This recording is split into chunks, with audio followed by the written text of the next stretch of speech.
Hey guys, welcome to a recap of The Bachelorette, episode 7. And we're gonna call this one Charity Lawson. You only get to have one ring, one husband at a time at least. Girl, you can't pick all of them. So let's help our girl make a decision and help her out. Because, y'all, this episode was doing the most, it was doing a lot. So we are in Fiji. Our girl's gonna get engaged in Fiji. I think that's the perfect backdrop. But first, she has to tie up some loose ends. First, we got to figure out if whether or not Xavier, first of all, is ready for a relationship. Pause. We know. But guys, this was so disappointing for Xavier. But let's hold off to that. We also have to see if we're getting the real Joey. Who is Joey? Is Joey Jekyll and Hyde? What's the vibe? Charity, what are you going to do about Joey? And then we have no confusion, but Charity got to see this out. She wants to see if Dotun is really true. Is it too good to be true? Is it real? Is this all a fairy tale? I feel like fairy tales do happen, but Charity is really up to you if you feel in the same way. So, guys, let's get into this episode. We start off first with a date with Xavier. Now, Xavier, he was not leading in the pack for me of future husband for Charity because he has so much doubts and questions and security issues. But he is a nice guy and he does share his feelings and he does open up and become vulnerable with Charity. And Charity seems to want to continue on with Xavier. Now, for the date, they do a Fijian wedding ceremony where Charity is the bride and Xavier is the groom. So I felt like this is a perfect activity for them to do because it really kind of pushed Xavier to really see him in the altar doing a commitment to somebody. Okay. So in this moment, I'm loving his, remarks towards Charity. He's calling her his queen. Like, who doesn't want Charity? Charity's like an amazing woman to have, to want to be your wife. So he is seeing the vision. I'm seeing the vision with him too, because I thought it was very cute that they were having this ceremony, which I felt like it was binding because they exchanged vows. Now, Charity, she exchanged her vows, which, shows that she's committed to this process with Xavier. But when it was Xavier's turn, he started off right, but then it went left for me.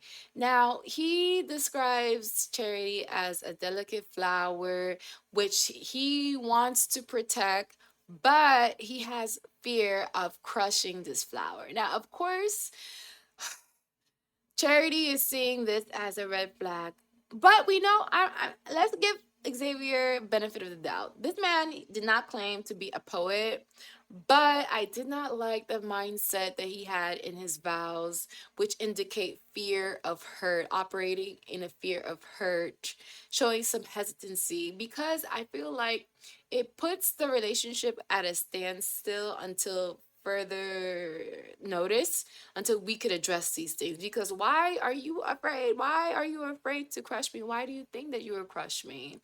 You should be confident to the fact that no matter what we go through, that you're gonna protect me. So I'm like, Xavier, what are you saying? I mean, this man, he's into science. He's a scientist, so he's not a poet. So let's give him a chance. Let's give him a chance. So of course, our girl Charity, she does address this with Xavier because she feels like he exhibits some signs that reminds her of her ex.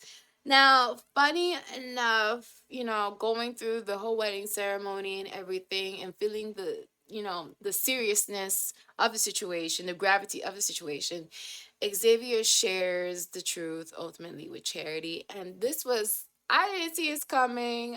I was like dumbfounded completely that he says this. But we learned that Xavier has been unfaithful in his past relationship. And this relationship, 2 years in, he was unfaithful multiple times. And I'm like, child, Why, how did you get here so far? Why would you even come onto the show? Like, obviously you have commitment issues and you don't know how to deal with such insecurities, because the reason he felt that he did what he did was because he wanted something out of the relationship that that girlfriend was not providing, which was his, like, his excuse to go ahead and cheat on her. But I'm like, sir, you even showing more how immature you are. And Charity is like going through this moment, like it's like as if she is reliving her, the infidelity that she experienced with her past, with her ex. And so she has to make a decision in this moment, and to me it's showing whether she has grown to now stay true to your standards and move forward, or if she's gonna repeat and make the same old mistakes. But fortunately for us, our girl, Miss Charity, she stands by her standards. And she appropriately kind, appropriately responded, appropriately patient, responded to Xavier as she should. She wasn't mean, she wasn't rude, but she wasn't a doormat. She wasn't someone to just be walked over on. Okay. So she addresses Xavier and wonder if he had some introspection of the situation. Of course, this man didn't offer no introspection. he he said he had some sort of pause, and I was like, okay, this is not going well, and I need our girl to send him home. But Xavier, he makes a case saying that he does not see a future in this relationship if they don't have one-on-one time, so he wants to go into that fantasy suite. So it seems like to me, how I read it is as if he wants to test drive to see what goes down before he commit to somebody. And I felt like, okay, Miss Charity, you know what to do. I need to see you escort this man off the island, pretty much. So, Xavier, it's your time. Ugh. Ultimately, I'm happy. A win is a win to me because Miss Charity, she stands by her standards, and also she's one step closer to her future husband. So, this is a win in her book and in my book too, as well. So, we'll take that, okay? So, as Charity did, we gotta send Xavier away, but we do see him, of course, and the tell-all next week, and it's heated, y'all. But I'm here for it. I'm here to spectate. Let's see what's gonna give. So, goodbye, Xavier. So next, I was not prepared, but kind of prepared because we saw a preview. We finally get to see Aaron try to make his comeback. He tried to make his comeback, and for me, I'm like, sir, it is not a match. I do not like this move whatsoever. He wants another chance to talk to Charity, and I feel like this is so not necessary. I felt like, Charity made her decision. She should stand by her decision. And I do not appreciate this man try to wear Charity down to make her love him back the way he loves her. Because, yes, of course, Charity has love for Aaron, but I do not feel like it's that same type of love that she's experiencing with Joey and with Dotun. Okay, so I'm here to spectate, but I don't want to continue with this moment of these two trying to figure out, well, at least him try to figure out that she's not interested in him. So I'm here for it, but not here for it. So Charity girl, I need you to stand on 10 toes and send this man home. But y'all, I was not feeling how she handled the situation, but we'll hold off to that. We'll get into that later because it's time for Tennis Bay. Mr. Joy, it's time for your date. So you guys, Joey and Charity, their hometown date did not end so well. So this is like a moment where things needs to be addressed to see what things look like after. And so Joey, he's attentive towards Charity. So they went on an ATV date, but the ATV is stalled, so they end up having to walk. But wherever they were walking, I didn't see how that cart was supposed to get to it. So I felt like this was a moment that was created by producers to kind of have them bond a little bit more in the situation. So they get to the jungle, to the spot for their date. And he, talks to her and opens up about the hometown date. He shares with her that he was just feeling nervous. He wanted to make sure that she had a great time, and that, she was not expecting Uncle Joe to make his appearance. So that's what he would say, why his behavior was what it was. Now, I did not accept this as an excuse, but it seems like Charity gives it a pass.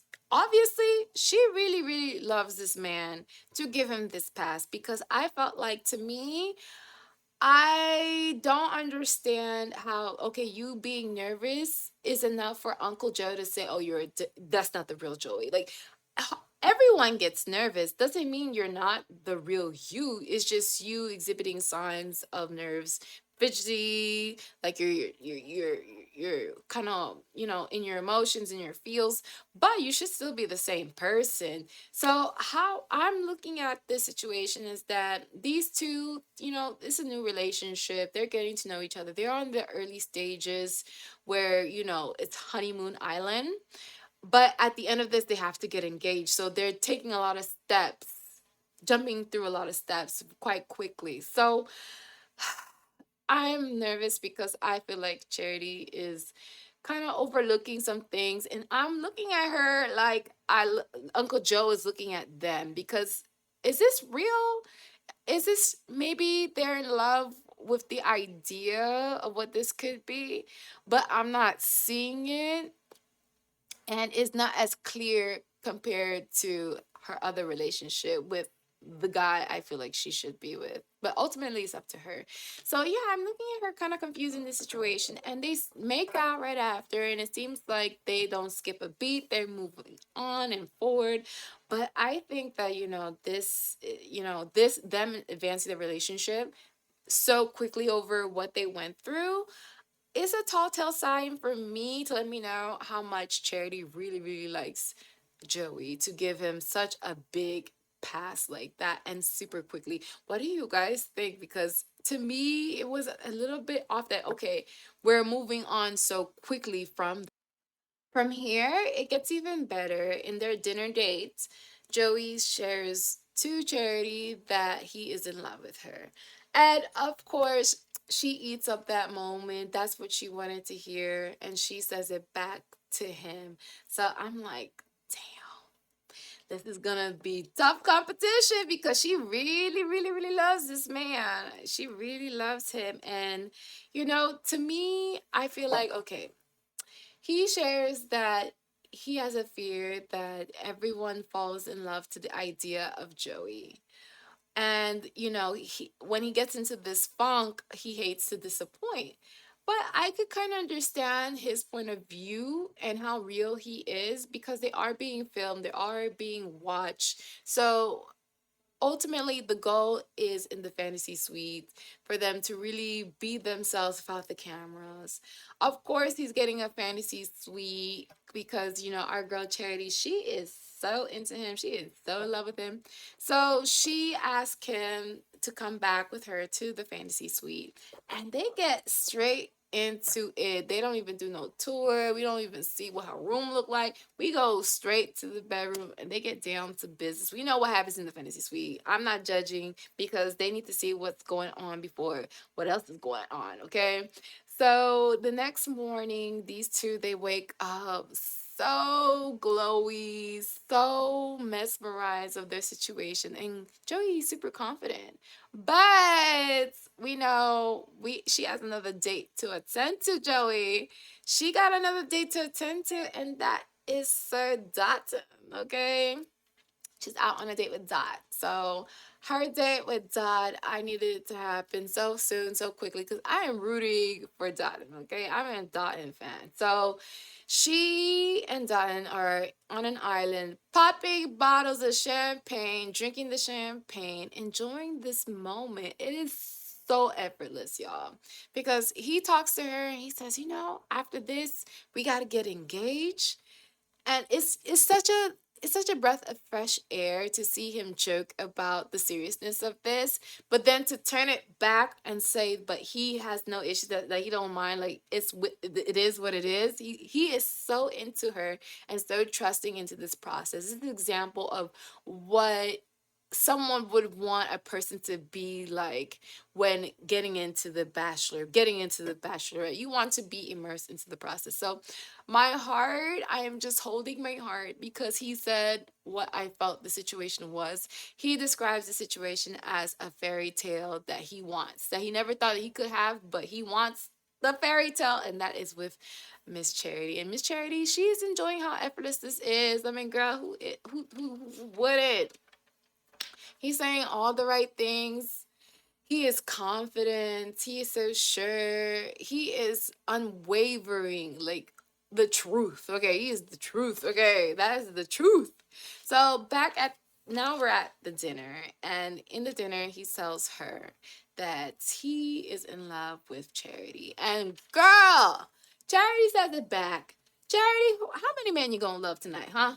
How many men are you gonna love tonight? And I'm like, okay, this is gonna be a tough one for our girl because she has two guys to choose from. You know, she sent home Xavier. She sent home Aaron, but Aaron apparently he's back. He's back in this island, okay? So it's gonna be now between Joey and Dotun. So I'm hoping that, okay, it's just let's keep it between these two guys. Aaron, I'm sorry. I'm not looking forward for him to just be in a situation because I do not believe a man should feel that the woman made a wrong decision. I need Charity to stand 10 toes down because in that situation, let's talk about this. Aaron, he finds Charity and shares to her that he can't stop thinking about her and that he feels that she made the wrong decision. Now, for some reason, maybe because Charity, she was caught off guard, but she does this thing like it seems to me like word vomit. To me, it was like the first thing back. Maybe she was trying to please him that he came all the way to Fiji to see her. But she shares to him that she hasn't stopped thinking about him and that she's happy that he's here. And then on top of that, she is falling or is in love with Aaron. Girl, this is not, no. This is gonna give him false hope of the situation. You should stand confident in your decision. Charity, you went through this process, trust the process. I feel like Aaron does not need to come back. Now, I need to make my case again. Do I have to make my case again for Dotun? For Dotun? Do I have to? Because he is the one. To me, he is the fairy tale. He is the fantasy. Because I appreciate how comforting that Dotun has been throughout this whole process, y'all. Tell me about it in the comments, because he's the truth. Now, with Joey, child, we have a problem. Her heart is saying Joey. Her heart is saying Joey. Her mind says Dotun. Her heart should also say Dotun. But there's an issue. I don't know what is gonna take, what's gonna happen next episode. I know it's gonna be a men's tell all, but I need to hurry up and get to who she's gonna decide. But I do need her to end things off of Aaron. Aaron, you need to go, sweetie. If I was Aaron's sister, I would said to him, I would tell him, no, she made her decision and she stand by her decision. You cannot think that you're gonna wear her down like Steve Urkel on Laura, okay? No. So hopefully, Charity, she offers clarity to Aaron and tie up the loose ends, cut, because we need to get to your husband, ma'am. You need to find your husband, and you only get to have one. In that preview, her mother had to tell her, like, sweetie, you gotta pick, you gotta decide, you gotta make a decision. So we're helping her out, but we're gonna stand by her regardless. We're gonna stand beside her, okay? So, guys, I want to know what you guys think of this episode. It was a lot of juice, a lot of tea, and I am one step closer to I don't know. My heart can't take. I can't take. I need to know what's gonna happen, but anything, whatever happens, it's for the best. It's for charity. So, guys, as always, do not forget to like, share, and subscribe. I appreciate every one of you for taking the time for watching this recap, and I look forward to hearing what you guys have to say. And I'll get to you guys in the comments down below. Talk to you guys soon. Bye.